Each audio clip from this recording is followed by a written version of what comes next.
연방 생활비 보조금을 받는 저소득 한인들이 보조금 수혜 규정을 위반해 자격을 박탈당하고 있습니다. 도널드 트럼프 행정부 출범 이후 범죄 전과가 없는 단순 불체자 체포가 사상 최대를 기록한 것으로 나타났습니다. 뉴욕시에서 퀸즈 지역이 신규 결핵 환자가 가장 많은 것으로 나타났습니다. 뉴저지 한인타운 인근 화력발전소 건설 추진 계획에 대규모 항의 시위가 열렸습니다. 지난해 17명의 목숨을 앗아간 플로리다주 고등학교의 총격 사건 생존자 2명이 생존자의 죄의식에 시달리다 스스로 목숨을 끊는 사건이 발생했습니다.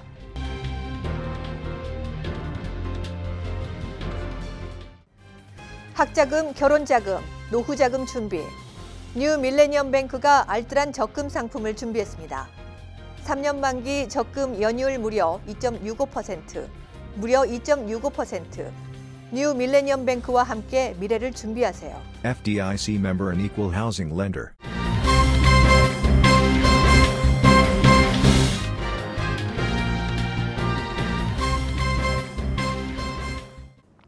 시청자 여러분 안녕하십니까? 월요일 KBTV 9시 뉴스입니다. 첫 소식입니다.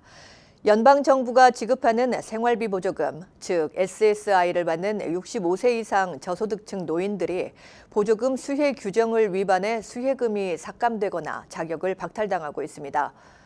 연방사회보장국 규정에 따르면 SSI를 받는 수혜자 개인은 월 $2,000, 부부는 $3,000 이상의 예금을 보유한 경우 SSI 지급이 일시적으로 중단되거나 자격이 박탈될 수 있습니다. 또한 SSI를 신청 때 보고한 소득 이외의 자녀들로부터 받는 용돈은 물론 자녀가 사주는 한국 항공권 구입 비용이나 카지노 수입금 등이 있을 경우 SSI 지급이 중단될 수 있습니다. 한 예로 작년 말 어린 손주를 3년간 돌봐줘 큰 아들로부터 고급 승용차를 선물 받은 70대 한인 김모 씨 부부는 사회보장국에서 차량 구입 경위와 유지 비용 등을 소명하라는 편지를 받고 곤혹을 치렀습니다. 김 씨는 사회보장국이 워낙 까다롭게 소명을 요구해 결국 차량을 아들 내외한테 다시 돌려줬다고 말했습니다. 칠순 선물로 자녀들이 보내준 일본 여행을 다녀온 한인 이모 씨 부부도 비행기 티켓과 여행 경비 등이 추가 수입으로 분류돼 이를 해명하느라 애를 먹기도 했습니다. 연방사회보장국은 매달 SSI를 아껴 저축한 경우에는 생활에 필요하지 않은 잉여금으로 간주돼 수혜 금액이 삭감될 수도 있다며 주의를 당부했습니다. 도널드 트럼프 행정부 출범 이후 범죄 전과가 없는 단순 불체자 체포가 사상 최대를 기록한 것으로 나타났습니다. USA 투데이에 따르면 연방이민 세관단속국은 2019 회계연도 1사분기 동안 34,546명의 불법 이민자를 체포한 것으로 집계됐습니다. 체포된 불법 이민자 중 범죄 전과가 없는 단순 불체자는 12,271명으로 전체 36%를 차지했습니다. 이는 전년 동기 33%와 비교해 3%포인트 늘어나면서 사상 최대를 기록한 겁니다. 앞서 버락 오바마 행정부 시절 범죄 전과 이민자에 중점을 두고 단속을 펼쳤던 것과 비교해 트럼프 행정부는 범죄 전과와 상관없이 단순 불체자도 마구잡이로 잡아들이고 있다는 것을 반증하는 겁니다. 이번 통계에 따르면 트럼프 행정부는 매월 평균 4,219명꼴로 단순 불체자를 체포하고 있는 셈입니다. 뉴욕시 5개 보로 가운데 퀸즈 지역이 신규 결핵 환자가 가장 많은 것으로 나타났습니다. 뉴욕시 보건국 통계에 따르면 지난해 뉴욕시에서 신규 결핵 진단을 받은 환자 559명으로 전년 대비 8%가량 감소했습니다. 보로별로 보면 퀸즈가 전체 신규 결핵 환자 중 37%가 몰려 있어 최다를 기록했습니다. 특히 퀸즈 중에서도 잭슨 하이츠와 엘름허스트, 코로나 등의 결핵 환자가 집중 거주하고 있었습니다. 이 지역은 인구 10만 명당 결핵 감염자 수가 14명으로 뉴욕시 전체 평균의 2배에 달합니다. 이번 통계를 보면 뉴욕시 전체 결핵 환자의 6%는 중국과 미국, 에콰도르, 멕시코, 인도 출신이었습니다.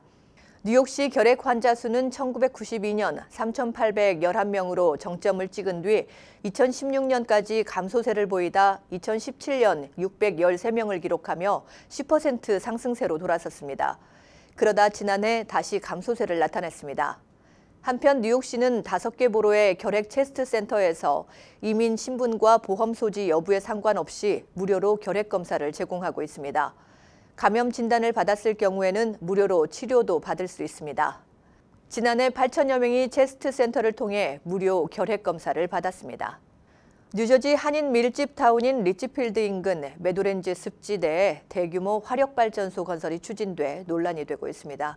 이 소식 양준화 기자가 전해드립니다. 화력발전소가 건설되면 버겐카운티 한인 밀집타운의 대기 오염이 우려돼 리치필드 등 버겐카운티 주민들의 반대가 거세지고 있습니다. 21일 리치필드에서는 350여 명이 참가해 화력발전소 건립 반대의 대규모 시위가 열렸습니다. 이날 집회에는 로레타 와인버그 주 상원의원과 리치필드의 앤서니 수아레즈 시장, 데니스 심 시의원 등 정치인들도 대거 참석해 주민들과 함께 반대 목소리를 냈습니다. 노스버겐 리버티 발전소로 명명된 화력발전소 개발안은 15억 달러를 투입해 1200메가와트 전력이 생산 가능한 발전소를 짓겠다는 것이 골자입니다. 발전소의 위치는 리치필드 인근의 메도렌즈 습지대이지만 생산된 전력은 전량 허드스강 지하에 매설된 전력선을 통해 뉴욕시로 공급됩니다. 이 때문에 뉴욕시 전력 공급을 위해 뉴저지 주민들이 환경 오염의 피해를 고스란히 떠안아야 한다는 비판이 제기되고 있는 것입니다. 만약 개발안이 주정부의 승인을 받아 화력발전소가 지어질 경우 260만 메트릭 톤 규모의 이산화탄소가 배출될 것으로 추산되는데, 이는 뉴저지에서 가장 이산화탄소 배출량이 많은 린든의 필립스 66 베이웨이 발전소와 맞먹는 규모입니다. 화력발전소로 인한 대기 오염은 팰리세이즈 파크, 테너플라이 등 버겐 카운티의 대부분 한인 밀집 타운 주민들에게 악영향을 끼칠 것으로 보입니다. KBTV 뉴스 양준하입니다. 지난해 2월 17명의 목숨을 앗아간 플로리다주 마조리 스톤맨 더글라스 고교 총격 사건 생존자 2명이 생존자의 죄의식에 시달리다 스스로 목숨을 끊는 사건이 발생해 충격을 안겨주고 있습니다.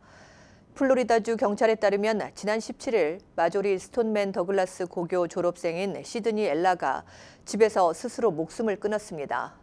그녀의 어머니는 시드니의 가장 친한 친구가 총격 사건 현장에서 숨졌다며 사건 후 딸은 생존자로서의 죄책감에 시달렸으며 최근 극심한 스트레스 장애 진단을 받았다고 전했습니다. 시드니는 대학 입학 후에도 강의실에 있는 것을 두려워해 수업을 받지 않는 경우가 많았던 것으로 알려지고 있습니다. 시드니가 자살한 지 일주일 후인 지난 토요일 또 한 명의 이 학교 졸업생이 스스로 목숨을 끊었습니다. 경찰은 이 여성 또한 총격 사건의 트라우마를 극복하지 못하고 자살한 것으로 보고 있습니다. 현재까지 이 여성의 신원은 밝혀지지 않고 있습니다. 미국 피츠버그에서 흑인 소년을 사살한 백인 경관에게 무죄가 선고되자 이에 항의하는 시위가 벌어졌습니다. 이 소식 양준하 기자입니다. 통신은 23일 흑인 소년에게 총격을 가해 숨지게 한 혐의로 기소된 전 동 피츠버그 경찰관 마이클 로스펠드에게 무죄가 선고되자 수백 명의 시민이 거리로 몰려나와 항의 시위를 벌였다고 전했습니다. 시위대 대부분은 백인이었으며 이들은 이날 오후 피츠버그의 프리덤 코너라는 교차로에 모였습니다. 경찰은 이날 시위로 체포된 사람이나 부상자는 없다고 밝혔습니다. 경찰은 또 전날 오전 로스펠드의 변호사인 패트릭 토머시의 사무실에 5개 내지 8개의 총알이 날아들었지만 부상자는 없었다고 전했습니다. 로스펠드는 지난해 6월 무면허 택시 타고 있던 17세 소년 앤투원 로즈 2세를 살해한 혐의로 기소된 바 있습니다. 당시 로스펠드가 로즈와 그의 친구 자이주안 헤스터를 총격 사건의 범인으로 의심해 택시에서 내릴 것을 지시하자 로즈는 갑자기 달아나기 시작했습니다. 이에 로스펠드는 로즈를 향해 실탄 3발을 발사했고 로즈는 팔과 얼굴에 총알을 맞고 숨졌습니다. 전날 흑인 3명을 포함해 남성 7명과 여성 5명으로 구성된 배심원단은 4시간에 걸친 숙의 끝에 무죄 결정을 내렸습니다. 로즈가 타고 있던 택시 안에는 총기 2정이 있었으며 헤스터는 몇 분 전 발생한 총격 사건에서 실제 총을 발사한 당사자였습니다. KBTV 뉴스 양준하입니다. 보잉사는 잇따라 추락 사고가 일어난 737 맥스 A 기종의 비행 제어 소프트웨어에 대한 수정 계획을 지난 23일 공식화했다고 AP통신이 보도했습니다. 양준하 기자가 이 소식 전해드립니다. 통신에 따르면 보잉은 공기 역학적 실속을 방지하기 위해 만들어진 시스템을 수정할 계획인 것으로 알려졌습니다. 이 시스템은 비행기 기체 앞부분이 너무 위쪽으로 향하면 센서가 이를 감지해 자동으로 이를 아래쪽으로 내리는 기능을 했습니다. 그러나 수정 작업이 완료되면 이 시스템은 기체 앞부분을 아래로 낮추기 전에 한 개 이상의 센서에서 자료를 받아 분석, 앞부분을 반복적으로 낮추지 않고 고도 변화의 폭도 줄일 것으로 예상됩니다. 보잉은 수정된 시스템에 대한 조종사 훈련 비용을 부담할 것이라고 밝혔습니다.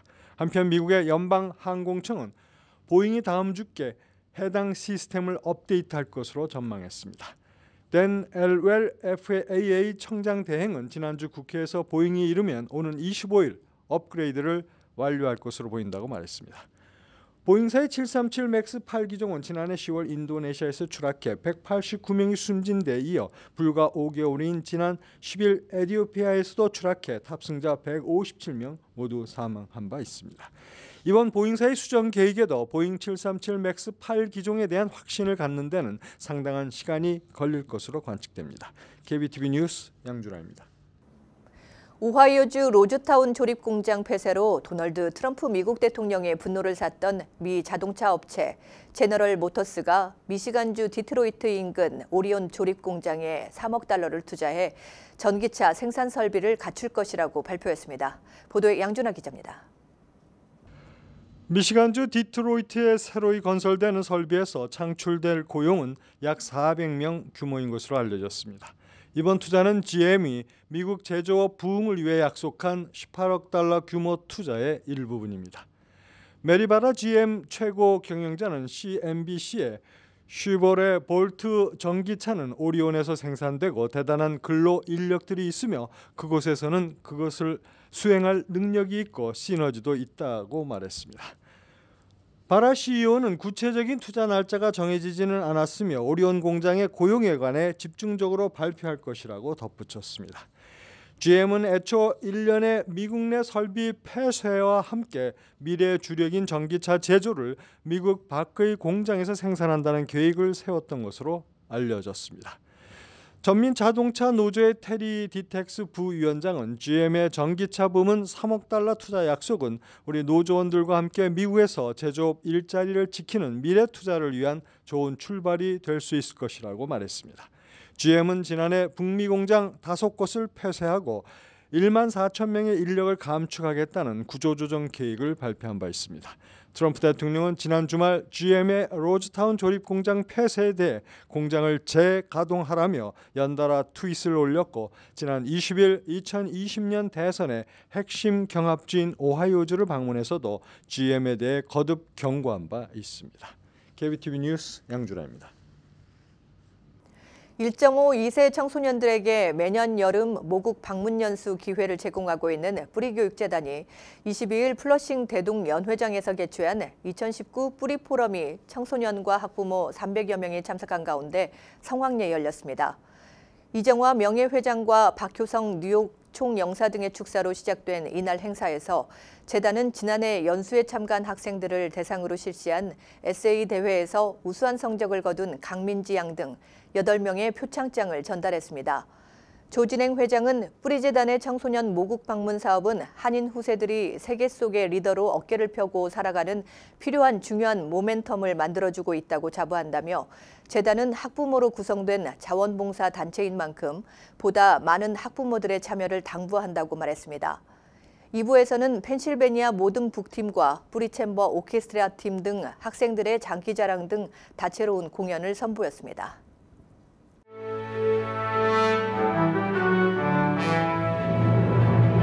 사건 사고입니다. 한인 밀집 지역인 퀸즈 베이사이드 노던 블러바드 215 스트리트 111 경찰서 앞에서 24일 오후 3시쯤 총격 사건이 발생했습니다. 뉴욕시경에 따르면 경찰서 앞에 세워놓은 차량이 불에 타는 것을 발견하고 방화 용의자로 추정되는 흑인 남성을 향해 경관이 총격을 가했습니다. 총상을 입은 용의자는 곧바로 인근 병원으로 후송돼 치료를 받고 있습니다. 111 경찰서 바로 옆에는 우리은행이 자리하고 있으며 인근 서너블럭 안에는 약국과 식당, 제과점 등 한인업소들이 밀집해 있습니다. 경찰 미망인이 순직한 경찰관 가족을 돕는 자선단체 후원금 41만 달러를 횡령한 혐의로 체포돼 재판을 받게 됐습니다. 연방검찰 맨허튼 남부지검은 최근 스태튼 아일랜드에 사는 68살의 로레인 션리가 순직한 뉴욕시경 일선 경찰관의 가족을 돕기 위해 만들어진 자선단체 서바이버 오브 쉴드에서 회계 담당자로 기금을 관리하면서 돈을 빼돌려 사적으로 쓴 혐의로 기소했다고 발표했습니다. 션리의 남편도 지난 1986년 순직한 경찰입니다. 연방검찰은 션리가 2010년부터 2017년까지 이 단체 회계를 맡으면서 단체에 들어온 후원금의 20%를 횡령해 자신의 치과 치료비와 자택 정원사비, 콘서트 티켓 구입비 등으로 사용했다고 밝혔습니다. 지난 1월 28일 실종된 30대 한인 남성 제임스 러셀 존스톤의 가족은 소셜 네트워크 서비스를 통해 21일 존스톤이 숨진 채 발견됐다고 전했습니다. 존스톤은 지난 1월 28일 오후 1시부터 브루클린 번스윅에 있는 아파트를 나간 이후 연락이 두절됐습니다. 그의 어머니는 21일 형사로부터 존스톤의 유품이 발견됐다는 전화를 받았다며 꼭 살아 돌아올 거라고 믿었는데 라며 결국 말을 잇지 못했습니다. 뉴욕을 방문했던 한국의 한 의사가 심장마비로 쓰러진 70대 호텔 도어맨을 신속한 응급처치로 구해내 훈훈한 감동을 주고 있습니다. 지난 2주 전 뉴욕을 방문한 윤도경 씨는 맨하탄 타임스퀘어 인근 노보텔 로비에서 체크인을 하던 도중 도어맨이 의식을 잃고 쓰러졌다며 도와달라는 다급한 소리를 들었습니다. 윤 씨는 곧장 문 앞으로 달려가 쓰러진 도어맨의 흉부 압박과 인공호흡을 병행하며 응급차가 도착할 때까지 심폐소생술을 실시한 후 의료진에게 인계했으며 도어맨은 의식을 회복했습니다. 뉴저지주 테너플라이에 있는 비영리 커뮤니티 단체인 KCC 한인동포회관이 주최한 제19회 연례만찬 행사에는 뉴저지 한인사회 각계각층의 후원자와 가족, 내빈 등 450여 명이 참석해 근래 열린 만찬 행사로는 최다 참석 기록을 세웠습니다. 특별한 지원이 필요한 가정 위로하기를 주제로 열린 KCC 연례만찬을 통해 KCC는 빠르게 증가하고 있는 자폐증의 사회적인 인식을 고취하고 특히 언어적, 문화적 장벽으로 인해 적절한 도움을 얻지 못하는 한인 가정들을 위해 관련 정보를 제공하는 센터로서의 역할과 정기 세미나를 통해 교육을 강화해 나갈 것을 다짐했습니다. 주택 모기지 금리가 현재 전국 평균 4.5% 선에서 소강 상태를 보이면서 주택 시장에 긍정적인 요소로 작용하고 있습니다. 특히 이 같은 모기지 금리 수준이 올해 상당 부분 유지될 것으로 전망되면서 주택 바이어들의 시장 진입이 더욱 활성화될 것으로 기대되고 있습니다. 모기지 금리가 올해 4.5% 선을 유지할 것으로 전망되는 가장 큰 이유로는 연방준비제도 이사회가 기준금리를 올해 동결할 것으로 예상한다고 밝혔기 때문입니다. 지난해부터 잇따른 식품 리콜로 식탁 안전에 빨간불이 들어온 가운데 타이슨 푸드가 금속 이물질 발견 우려가 있는 닭고기 제품 7만여 파운드에 대해 리콜을 실시할 것이라고 밝혔습니다. 연방 농무부에 따르면 지난 21일 타이슨 푸드가 인기 제품인 냉동 치킨 스트립 제품 6만 9,093파운드를 리콜시키기로 결정했다고 합니다. 리콜 대상 제품은 지난 2018년 11월 30일 출시된 제품 중 25온스 버팔로 스타일 치킨 스트립 제품과 25온스 크리스피 치킨 스트립, 20온스 스페어 타임 버팔로 스타일 치킨 스트립 제품입니다. 이어서 포커스인과 커뮤니티 브리핑이 이어집니다.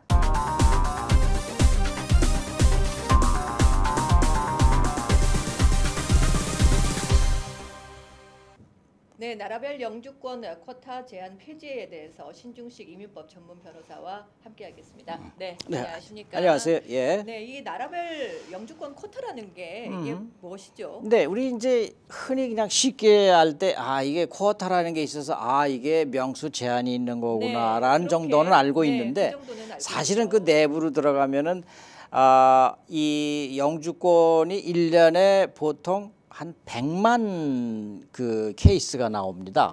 예, 그래서 이제 그 중에 대부분이 사실은 우리는 뭐 많이들 그 무슨 뭐 고용주 구해서 스폰서 구해서 뭐 영주권 하고 뭐 하고 막 이러잖아요. 네. 그런데 거의 대부분이 거의 90%가 가족관계 이민이에요. 그 100만이라는 것이. 예. 그래서 이제 뭐 90%라고 보다 한 85%가. 예. 그러니까 이제 제일 중요한 거는 첫째는 그 이 시민권자가 부모를 영주권 해주는 거. 또 시민권자가 결혼을 해서 이렇게 하는 거 그 부분은 아예 이 쿼타에 해당되지가 않아서 그냥 막 순서 없이 그냥 되기만 하면 바로 이제 영주권으로 들어가기 때문에 쿼타에 해당이 안 되죠.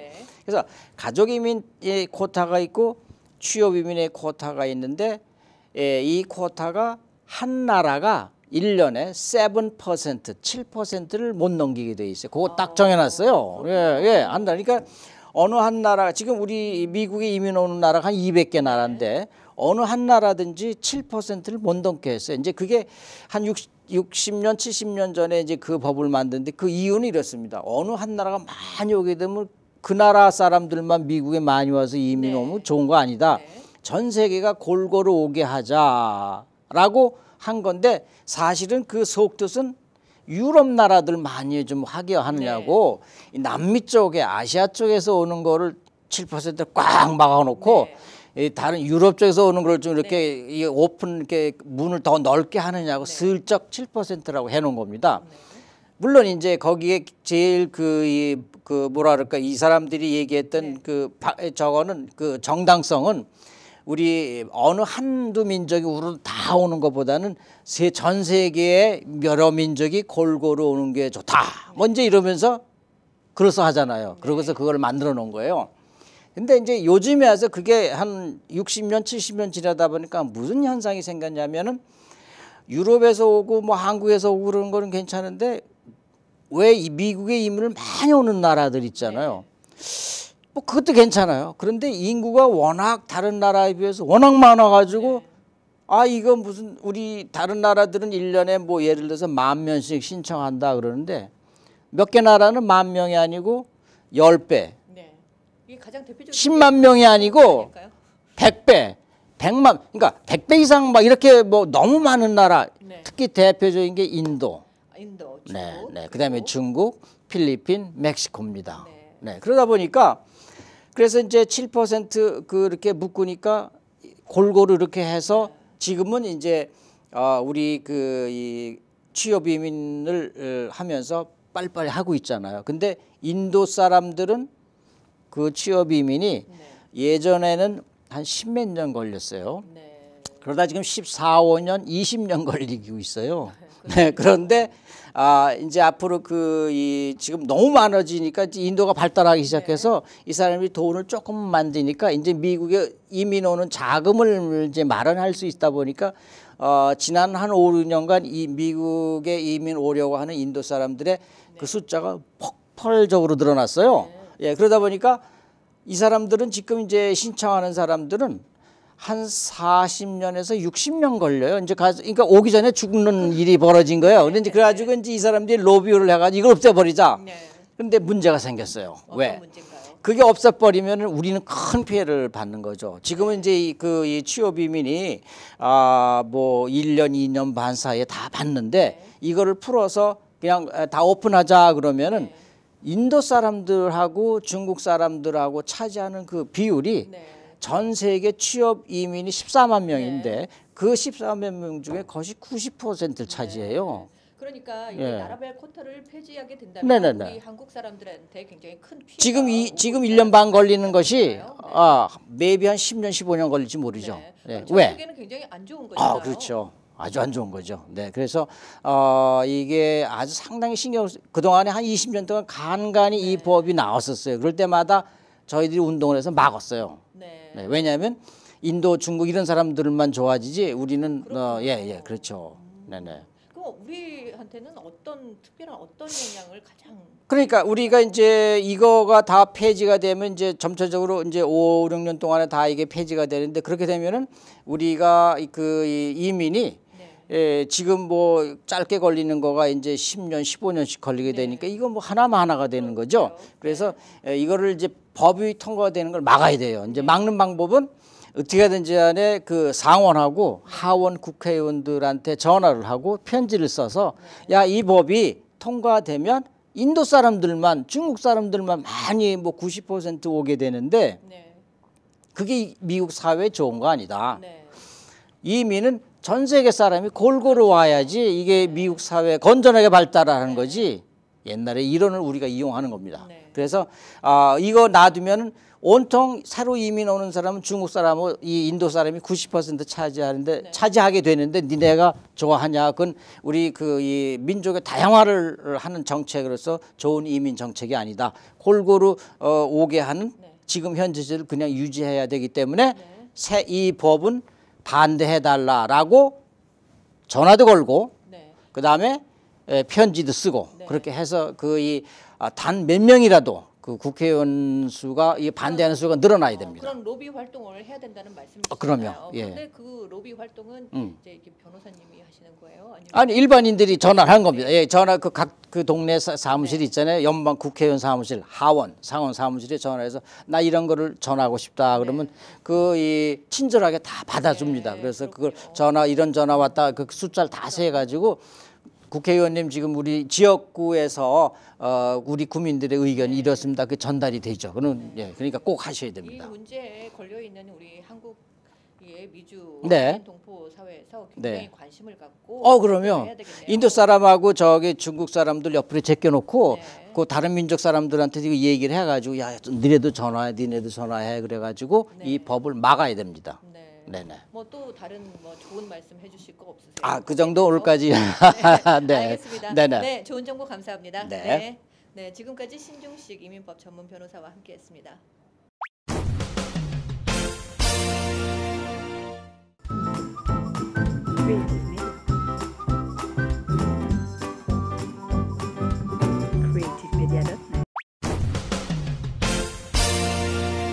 환율과 증시 전해드립니다.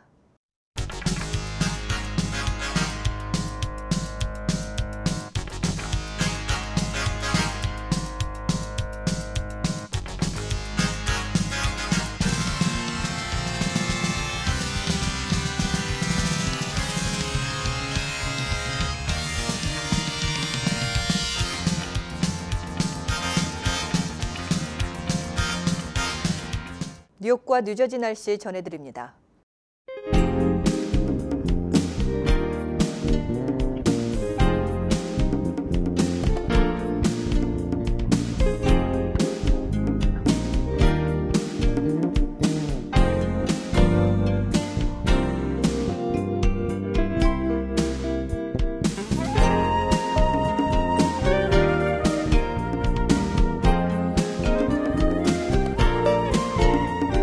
오늘도 KBTV 뉴스9을 시청해주신 여러분 고맙습니다. 편안한 저녁 보내시기 바랍니다.